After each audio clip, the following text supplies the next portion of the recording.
Pawan award పైన ఆక్రోశమా? అంబటి రాజకీయ dance debate.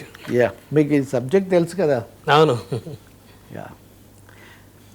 ఇప్పుడు ఉప ముఖ్యమంత్రి జనసేనని పవన్ కళ్యాణ్కు ఒక మొన్న సడన్గా పవన్ కళ్యాణ్ ట్విట్టర్లో బొమ్మ పెట్టాడు. ఇలా ఒకటి పెట్టి దాని మీద అటు ఇటు కరాటే ఇదంతా పెట్టాడు. అంటే మార్షల్ ఆర్ట్స్. ఎందుకు పెట్టాడు? మార్షల్ ఆర్ట్స్ మీద సినిమా తీస్తున్నాడా, మార్షల్ ఆర్ట్స్ వేడుక ఏదైనా చేస్తున్నారా, రకరకాలుగా అనుకున్నారు. దానికి తగినట్టే ఆయన పిఠాపురంలోనూ ఇతర చోట్ల సభల్లో మాట్లాడుతూ మన యువతకు మార్షల్ ఆర్ట్స్ ఇవన్నీ నేర్పించాల్సిన అవసరం ఉంది, ఆత్మరక్షణ కూడా నేర్చుకోవాలి, ఇలాంటి కామెంట్స్ కూడా చేశారు. ఆ తర్వాత వార్త వచ్చింది కదా, జపాన్లో ఉన్నటువంటి మార్షల్ ఆర్ట్స్ విద్యా సంస్థ ఒకటి కెంజెస్తు అనే మార్షల్ ఆర్ట్లో ఈయనకు చాలా ప్రత్యేకత స్థానం కల్పించి అందులో ఏమన్నా టైగర్ ఆఫ్ మార్షల్ ఆర్ట్స్ అని ఒక బిరుదుగిడిచ్చి 5th dan and tiger of martial arts అని. ఇంతవరకు తెలుగు వాళ్ళు ఎవరికి అవార్డు రాలేదు. ఇదనమాట, ఇది వచ్చింది అని చెప్పి ఇదైంది. వెంటనే చూశారు కదా, మా పవన్ కళ్యాణ్ అంతర్జాతీయ స్థాయిలో రాజకీయాల్లోనే కాదు దీంట్లో కూడా ఇదయ్యాడని చాలా భారీ ఎత్తున ప్రచారం జరిగింది. సరే, బాగానే ఉంది. ఇప్పుడు చాలామందికి చాలా అవార్డులు, చాలా సత్కారాలు వస్తున్నాయి. అందులో ఎవరిది ఏంటి అనేది ఒక ప్రశ్న. కానీ దీన్ని వెంటనే తీసేసుకొని వైసీపీ వాళ్ళు మళ్ళీ మొదలు అసలు అవార్డు ఎవరు ఇచ్చారు, ఎక్కడ ఇచ్చారు, ఈ పద్ధతిలో దాంట్లో ఇప్పుడు క్లియర్గా ఉంది. ఒకటి, పవన్ కళ్యాణ్ ముందు నుంచి కూడా ఈ మార్షల్ ఆర్ట్స్లో ఉన్నాడు. ఆయన ఒకసారి చెప్పాడు నాతోనేది, అక్కడ అబ్బాయి ఇక్కడ అమ్మాయి సంథింగ్. ఆ సినిమా తీసేటప్పుడు నేను ఎందులో అయినా చూపించాలి కదా నా విద్య అని చాలా కష్టపడి మార్షల్ ఆర్ట్స్ చేసుకొని చెయ్యి ఇక్కడ పెట్టి దాని మీద కారు పోనిచ్చి ఇవన్నీ కావాలని చేశాను నేను. ఏదో ఒక అంశంలో ప్రత్యేకత చూపించాలని చాలా సినిమాల్లో ఆయన చూపించాడు.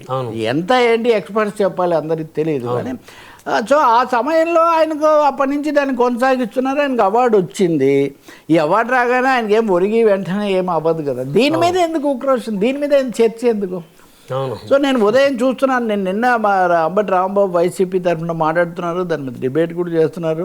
రాజకీయంగా 100 విమర్శించవచ్చు, లేదు ఆయన సనాతనం ఇంకోటి అంటే విమర్శ చేయొచ్చు. మొన్న పవన్ కళ్యాణ్ గారు పిఠాపురంలో ఒక సంక్రాంతి సంబరాలు డ్యాన్స్ చేశారు.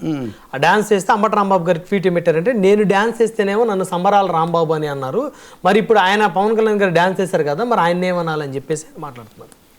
ఆయన గబ్బర్ సింగ్ అంటారు, ఆయన ఇంకోటి అంటారు, అందులో పెద్ద సిద్ధార్థరాయ్ అంటారు, లేకపోతే ఖుషీలో లాగా. అది పెద్ద ప్రాబ్లం ఉంది. ఇప్పుడు ఇప్పుడు ఒకటండి, ఆక్షేపించడం వేరు, సరదా చేయడం వేరు, అవహేళన చేయడం వేరు, ఇవన్నీ కూడా. సో అంబటి రాంబాబు మీద అప్పుడు వచ్చిన ఇంకా కొన్ని కలిపి అన్నారు. నిజంగా అది కూడా ఏమో అవసరం లేదు. సంక్రాంతి ఇప్పుడు ఉదాహరణకు ఉదయం నేను చూస్తున్నారు భీమవరంలో భారీ ఏర్పాట్లు ఇవన్నీ అని చెప్పి మన ఉపసభాపతి రఘురామకృష్ణరాజు గారు చాలా వివరంగా చెప్తున్నారు.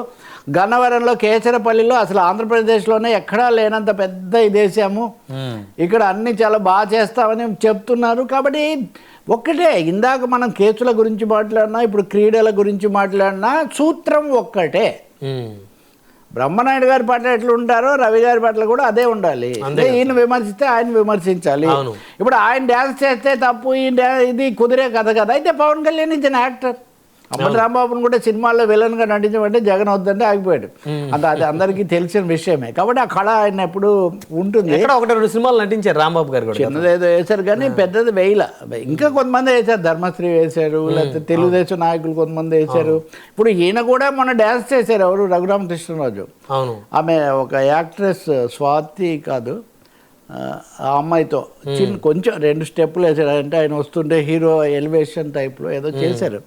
నేను అనేది ఏంటంటే, వీటి మీద ఎవరెవరి అభిరుచి ఎంత, ఆసక్తి ఎంత, సమయం ఎంత ఇస్తారో వాళ్ళు ఇష్టం. But Pawan Kalyan is different కదా. He's with a hero background. NTR లాగా, ఎంజీఆర్ లాగా, చిరంజీవి లాగా ఆయన ఒక దీని నుంచి వచ్చాడు. రెండోది, ఆయనకు మార్షల్ ఆర్ట్స్తో సంబంధం ఉంది. దాని మీద ఎవరు ఉక్రోషం చూపించాల్సిన అవసరం ఏమీ లేదు. అదే రాంబాబు దాన్ని తీసుకొని ఏమంటున్నారంటే, ఆయన కళల్లో మేము చాలా సంతోషిస్తున్నాము, కళల్లో సిద్ధాస్తున్నాం. ఈ కళే కాదు, ఆయన చంద్రబాబును పొగిడే కళ ఇంకా చాలా బాగా తెలుసు. దానికోసం చంద్రబాబు నాయుడు గారు రహస్యంగా ఆయనకు చాలా అవార్డులు అవన్నీ కూడా ఇస్తుంటారు, వాటిని కూడా చేస్తే బాగుంటుంది అని చెప్తున్నారు. చంద్రబాబు రాజకీయంగా పొగడ్డానికి ఈ అవార్డులో ప్రతి దాన్ని అక్కడికే తీసుకుపోవవలసిన అవసరం లేదు. ఇంకా మూడోది, సంబరాల్లో డ్యాన్స్ అంటారా. నేను గుంటూరుకు మారాను, ఈ సంవత్సరం కూడా వేడుకలు పెడుతూ ఉన్నాను, అక్కడ డ్యాన్స్ చేస్తానో లేదో మీరు అక్కడికి వచ్చి చూడండి అన్నారు. ఈ ఒప్పుకున్నారు. సంవత్సరం వేస్తారంట సార్ రాంబాబు గారు డాన్స్. లేకపోతే ఇవన్నీ ఎందుకు చెప్తారు? ఇదంతా రంగం సిద్ధం చేస్తున్నాను దానికి నా పాయింట్ అంతా ఒకటే. కరాటేలోనో ఇంకా దేంట్లోనో మార్షల్ ఆర్ట్స్లో ఏదో వస్తే దాని మీద కూడా రాజకీయంగా ఒక చర్చ వివాదం ఎవరి ఇదంతా చేయాల్సిన అవసరం లేదనేది ఒకటి. రెండవది కొడాలి నాని పెట్టాడు ఉదాహరణకు, వీళ్ళందరూ ఎంత చేశారు అప్పుడు, చాలా అది సమస్య. ఏం తప్పు చేశాడు? మాటలు ఆయన భాషను నేనేం సమర్థించట్లా. ఇప్పుడు ఒకరు చేసిందేమో చూడగానే తప్పు, ఇంకొకరు చేసిందేమో సంస్కృతి అంటే ఎట్లా కుదురుతుంది? ఎవరిదైనా సంస్కృతే. అసలు కోడి పందాల గురించి పవన్ కళ్యాణ్ గారు మొన్న పిఠాపురంలో మాట్లాడారు కదా. ఇప్పుడు ఆంధ్రప్రదేశ్ తెలంగాణ దీంతో అసలు రహదారులే చాలా చోట్ల ఖాళీ అయిపోతుంది. నా పాయింట్ ఏమంటే ఈ అవార్డు మీద ఆక్రోశము ఉక్రోషం బొత్తిగా అవసరం లేని విషయము.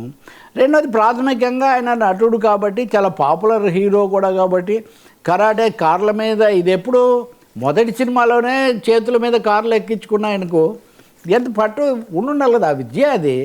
అందువల్ల దీని మీద వివాదం చేయాల్సిన అవసరం లేదు. ఇంకా డ్యాన్స్ డిబేట్లు ఏమవుతాయో, అంబటి రాంబాబు కూడా డ్యాన్స్ చేసి చూడాలి ఇంకా.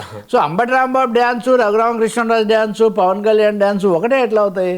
అవును, ఎవరి డ్యాన్సులు వాళ్ళకు అంతే కదా సార్, ఎవరెవరి డిబేట్లు వాళ్ళకు ఉంటాయి అంతే. కలగా పులకం అయిపోతున్నాయి. అవును, సంక్రాంతి కన్నా సంబరంగా సరదాగా తెలుగు వాళ్ళందరూ కలిసి చేసే బదులు వివాదాలు చేసుకోవడం అనేది ఇప్పుడు బొత్తిగా అవసరం. వివాదాలు కోడి పందాలు కోళ్ళని వదులుతున్నాం కదా, మిమ్మల్ని ఎందుకు? మిమ్మల్ని వదలలేదు.